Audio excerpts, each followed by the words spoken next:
Sejarah Desa Teluk Sasah. 1. Kondisi dan sejarah Desa Teluk Sasah. Pada awal mulanya Desa Teluk Sasah adalah sebuah desa yang dihuni, kurang lebih 300 kepala keluarga, yang terletak di pesisir Pantai Lobam, yang sekarang beralih menjadi kawasan industri, yang lebih dikenal dengan nama, Bintan Inti Industrial Estate BIE.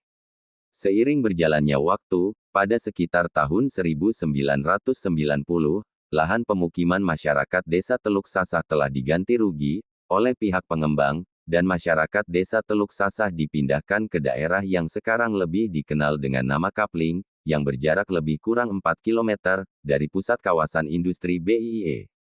Desa Teluk Sasah, sebelum dimekarkan pada tahun 2005, merupakan desa yang sangat strategis, karena ditopang oleh kawasan berikat, yaitu kawasan industri Lobam, yang pada saat itu ada 33 perusahaan yang bergerak di bidang garmen dan elektronik, sehingga dampaknya luar biasa untuk kemajuan pembangunan dan infrastruktur di kawasan ini, yang didukung oleh jumlah penduduk lebih kurang 14.000 jiwa, yang terdiri dari 3 perumahan, 7 dusun 6 RW, dan 30 RT. Sehingga dengan kondisi seperti ini, muncullah ide pemekaran Desa Teluk Sasah pada tahun 2005, dan dilaksanakan pemekaran. Desa ini menjadi desa induk, tetap tidak mengalami perubahan, yaitu Desa Teluk Sasah, sedang hasil pemekarannya menjadi Kelurahan Teluk Lobam, sedangkan kawasan berikat termasuk dalam wilayah pemekaran, yaitu Kelurahan Teluk Lobam, kecuali Pulau Lobam Laut.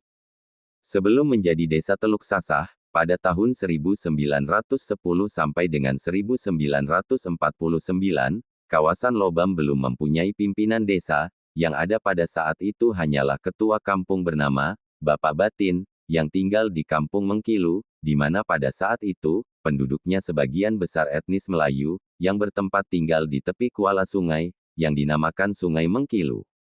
Mengkilu merupakan kampung nelayan tertua, oleh sebab itu, pada zaman Belanda diangkatlah ketua kampung, yang pertama dijabat oleh Bapak Zainal, sampai tahun 1950, dengan masa kepemimpinan hanya 1 tahun, karena meninggal dunia.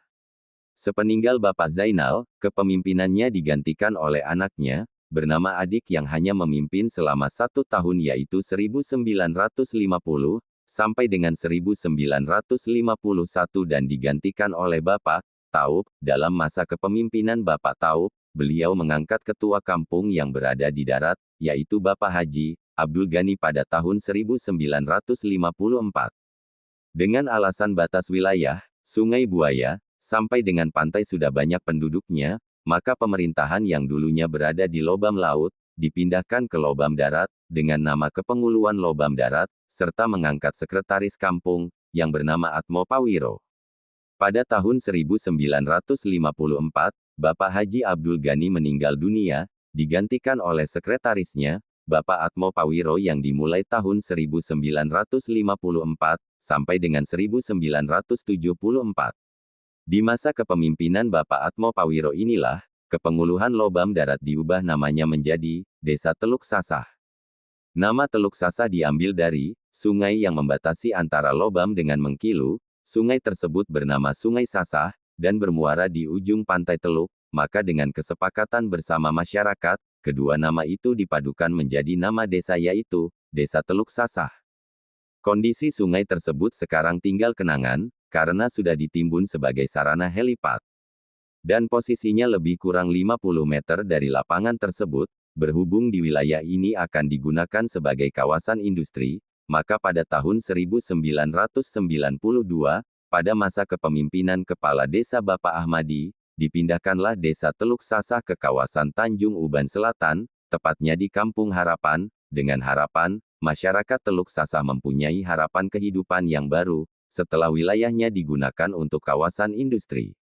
Bapak Ahmadi memimpin selama lebih kurang 18 tahun, dan berakhir pada tahun 2003, digantikan oleh Bapak Sukirman, yang hanya memimpin selama 2 tahun, karena meninggal dunia.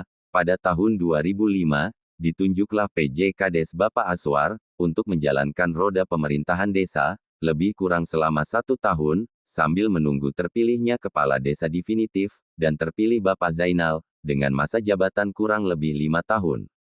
Akan tetapi Bapak Zainal hanya menjalankan tugasnya selama kurang lebih 4 tahun, dikarenakan lolos sebagai PNS, maka pemerintah daerah menunjuk PJ Kepala Desa, Bapak Sofan Kolik selama lebih kurang 1 tahun. Pada akhir tahun 2010, diadakan pemilihan Kepala Desa, dengan pemenangnya adalah Bapak Erdi Suhendri, periode 2011 sampai dengan 2017.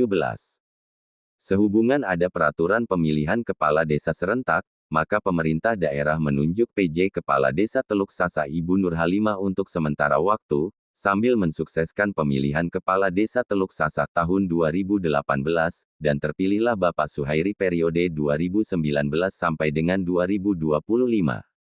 Sehubungan dengan adanya Kepres mengenai masa jabatan Kepala Desa 8 tahun, maka masa jabatan Kepala Desa Bapak Suhairi ditambah 2 tahun menjadi periode 2019 sampai dengan 2027. Demikianlah informasi yang dapat saya sampaikan, semoga informasi ini bermanfaat.